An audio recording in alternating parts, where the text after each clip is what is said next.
Hello and welcome to Eye on South Asia. I am Nitya Karthik. And I'm Sunil Hali. Each week we bring to you news, events and other happenings about South Asians living in North America. Let's get started this week, Sunil. What's our top story? The top story, Nitya, is focused on our own United Nations, Right. Which is, of course, headquarters in our own hometown of New York. This week is full of activities at the United Nations because of the annual meet. Top leaders, including, of course, our own President Obama was here, like we discussed last week. Right. Prime Minister of India this time, he came by himself. The Prime Minister of Pakistan, President of Sri Lanka, lots of people are here. But the real focus that we want to talk about in this week's news is about the global terrorism. Our own Ambassador Hardeep Puri, who is the permanent representative to the United Nations, and he is also the chairman of Counterterrorism Committee at the UNC's Symposium of International Counterterrorism Cooperation. Right. And the focus was to see how the states, the world, can come together and counter this menace which has really taken the better of humankind in the last 10 years. And despite every measure that has been taken or is being taken, of course, we are fortunate that the US has not seen another 9/11, thank God. But if you look around the rest of the world, every other day, every other week, something or the other is happening. And that's why Ambassador Puri rightfully says we can do more to improve our collective efforts. Technical assistance, capacity building, and sharing of best practices are vital components of a successful collective strategies. Right. The UN should further strengthen, in his own quote, international cooperation amongst practitioners, prosecutors, police officers, judges, and immigration and border officials through sharing and developing best practices in counterterrorism efforts. Ambassador Puri says we must support all efforts to enhance dialogue between and amongst civilizations, ethnicities, religions, and evolve a culture of tolerance. We're not just going to go after people. Compassion and respect for diversity, and especially among the young, because we need to give them the right direction. Correct. And what he says, again, is that the effort should be made to develop comprehensive and integrated national counterterrorism strategies that fully comply with the rule of law, fully respect the dignity and human rights of all, and reach out to and actively involve all parts of society and communities. And he says such strategies must also collectively address the conditions conducive to spread of terrorism, including radicalization and recruitment of terrorism.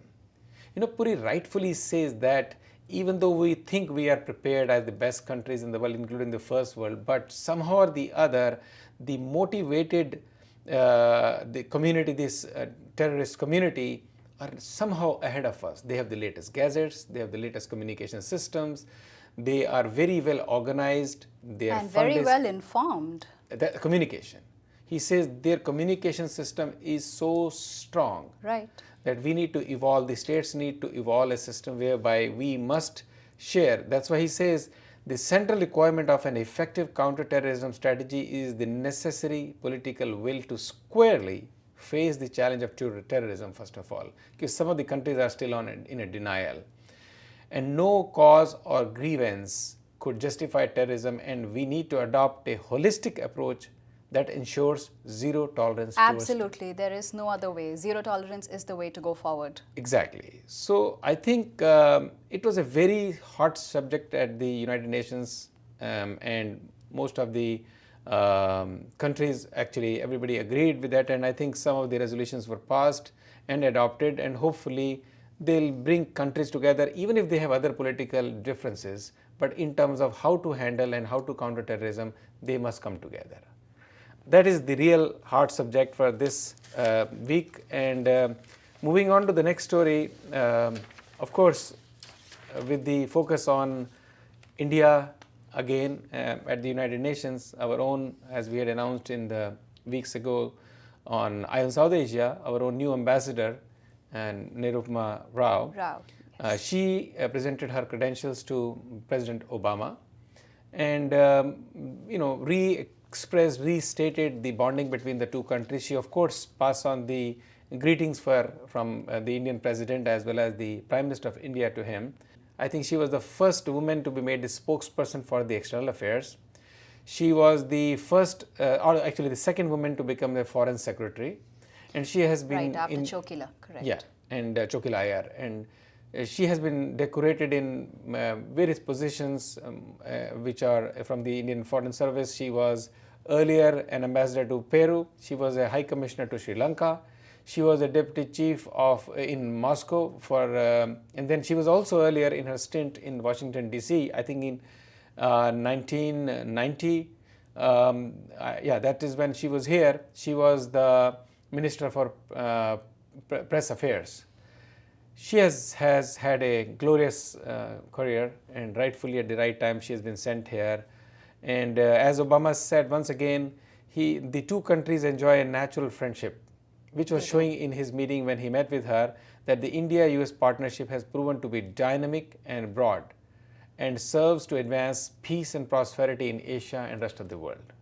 This is a very strategic partnership and one that is going to play a very important role in the days coming ahead, Sunil, don't you think? Absolutely, I agree with you, and it continues to reverberate on everyday basis. If you look at the global news, global wires, and the focus remains India and America, and of course the other countries are there, but majority of the spotlight is on us now. Sure. And on the other subject, Nitya, this week is again the second most hottest subject of the world, which is the economy. Right. And we are fortunate that some of the people from India or Indian heritage or born in India, now of course they have adopted different countries as their homeland, have really grown extremely well in financial institutions as strong personalities with an extraordinary background in economic affairs. You know, you have your own Sabi Marwa as the vice chairman of Scotia Bank in Canada.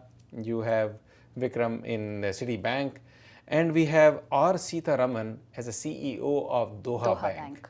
And he was in town. He's met with our team, and while he was addressing some of the press, he spoke very, very well. You know, Sitharaman is an eloquent speaker, as once Steve Forbes had complimented him as a man of real skill and action.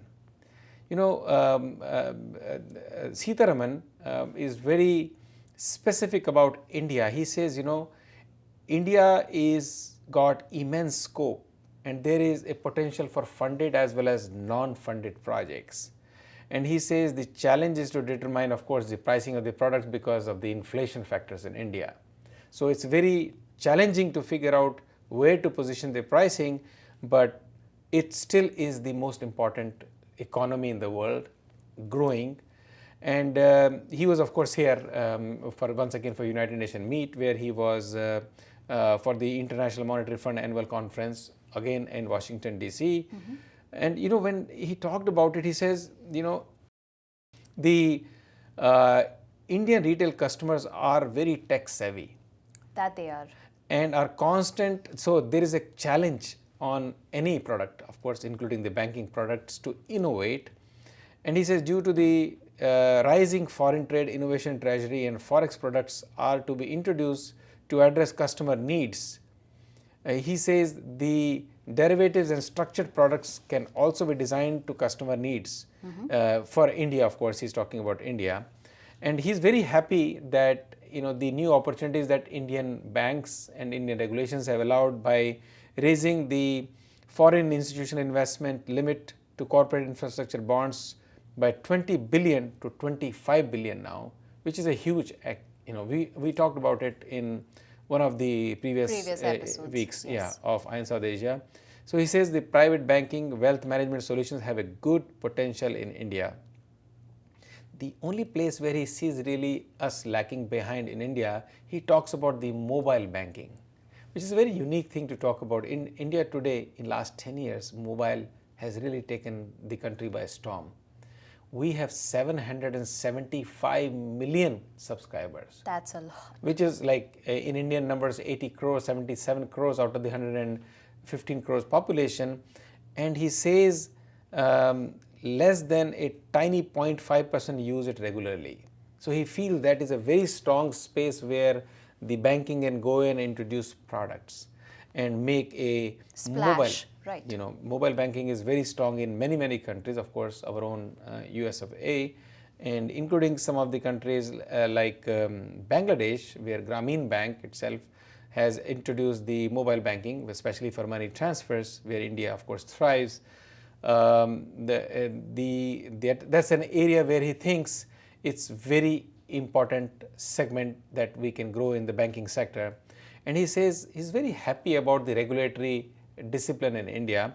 He says with an encouraging regulatory framework in a growing economy, global and Indian players should strive to obtain new licenses and also expand on new products in the coming years. He also talked about he touched the last year when we had a G20 meeting then agreement was reached where India will be, it was such nice thing to know that India, from the declaration that was made, will be one of the 10 largest members in IMF, in the International Monetary Fund. Right. And the UN estimates that India would contribute fully a quarter of addition to world's workforce over next 10 years, and that is estimated to about 136 million. Wow. Such a large force will be contributed by India, and which when you compare to the number one economy in the world, which is China, and they say would contribute just 23 million. I think this is huge story about India, which is taking us forward, and we are happy that one of our own, Mr. Sitharaman, who is the CEO of Doha Bank, has such views, because these people who are heading the financial institutions globally are helping bring the awareness about India, because their one eye is set on their own institution and another one is set on the fastest growing economy in the world, which is India. So Nitya, that was one of the top stories this week, and now moving on to our own Bobby Jindal, as we announced last week. Last week, that's right. You talked about his announcement for his re-election bid. Right. Bobby has now gone ahead and made it more clearer that he is not in for presidential race for 2012. We talked about it last week. I'm not even sure he's in for a vice presidential post, but he has very clearly gone ahead and endorsed Rick Perry for President Perry for 2012. Right. And he feels very clearly that he is the candidate who can lead the party to victory in 2012. And if you look on the other hand, I don't think Democrats have any other options, even though in recent surveys it's shown that President Obama is, I think, in low 40s or below 40s right now in ratings, and Mrs. Clinton actually enjoys a little higher popularity than him. So we don't know what's going to happen from the Democrat side, but at least it seems that Republicans are choosing before their first GOP debate, which is due in Tampa, Florida in September this year. It seems that Rick Perry is the man to be watching. Right. He sees him as a person who has created jobs as against our president. Which is right, because he says while the Texas governor jobs creation record is exceptional, on the other hand, he is comparing it with the 2.4 million jobs that have been lost while Obama has been the president. That's true. I think it will be jobs and it will be economy. I think that's which are the two driving factors for the president to find a place in the White House next time again. On the other hand, of course, Bobby Jindal is very happy and that people have appreciated his work and the way he handled, of course, the Gustav hurricane. Right. And he is grateful to the people from his state that they appreciate his work, and he hopes they will stand by him. While he is being modest in the way he's saying, Nitya, the way it seems is after the primary, he'll probably go straight to the number, because I don't think anybody else is going to be able to even make 50%. A dent, absolutely. And he seemed to be a favorite for looking for 55% as of now in terms of the votes. So I guess he's got it made for himself. He does. Then he'll have to wait for 2016. He has got age on his side. He does.